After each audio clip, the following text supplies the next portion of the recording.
जिंदगी की न टूटे लड़ी, प्यार कर ले, प्यार कर ले, घड़ी दो घड़ी।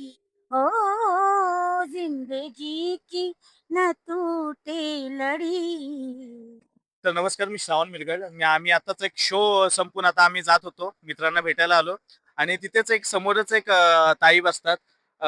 त्या सगळं त्यांचं दुकान वगैरे आवरत होत्या. कांदा बटाटे जे काय ते त्यांचा जो धंदा आहे, ते सगळं आवरत होत्या आणि आवरताना ते काहीतरी गुणगुणत होत्या. पण ते ऐकायला एवढं भारी वाटलं. पण मी आता जास्त काही बोलत नाही. तुम्ही त्यांच्याकडून ते थांबलेत आता. मी त्यांना थांबवलं. त्यांना म्हटलं, "माईकवरती तुम्ही गाल का?" तर मी आता त्यांच्याकडे माईक देतो. त्या माईकमध्ये आता गातील. ताई गा ना तो मगाशी तुम्ही जो सॉन्ग गात होतात ना, जे गाणं गात होतात ते तुम्ही गाऊन दाखवाल परत?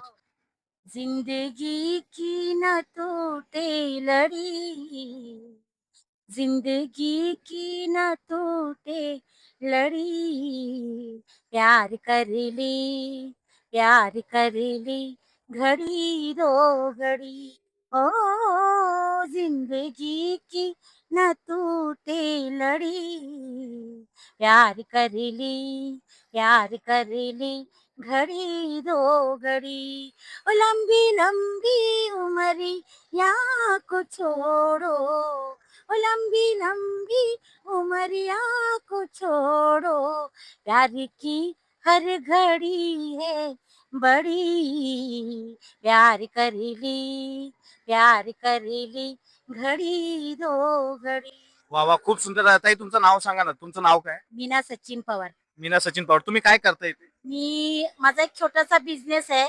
माझी 3 मुलं आहेत. माझे आई-वडील एक्सपायर झालेत. माझे मिस्टर आजारी असतात. मला कोणाची धंद्यामध्ये साथ नाही. पण मला माझ्या देवानी साथ दिलेली आहे. शिवाजी महाराजांचं कर्तृत्व आणि शिवाजी महाराजांबद्दल मला प्रेम आहे, की त्यांनी खूप काही स्त्रियांसाठी केलंय आणि शिवाजी महाराजांनीच मला ही शक्ती दिली. शिवाजी महाराज परस्त्रीला आई-बहिणीचा दर्जा द्यायचे आणि त्या स्वराज्यामधून आज महिला आघाडीवर आहे. वाह! तर वाह! मला सांगताना खूप गर्व होतोय, की असाच महापुरुष आपल्या इतिहासात परत यावा, की तो आपल्या माया-बहिणीचं रक्षण करू शकतो. नाही, नाही. नक्कीच खूप खूप भारी संदेश दिलाय आईंनी आणि खरंच तुम्ही तुमच्याकडे देवाने कला सुद्धा सुंदर छान दिलेली आहे. बघा ना, कला कुठे काय बघत नाही. कला फक्त श्रीमंतांच्याच दाराकडे नसते, तर कुठल्या तळागाळातल्या कुठेही कला असते आणि ज्याच्याकडे कला असतो तो कधीच गरीब नसतो. तो खऱ्या अर्थाने श्रीमंत असतो आई.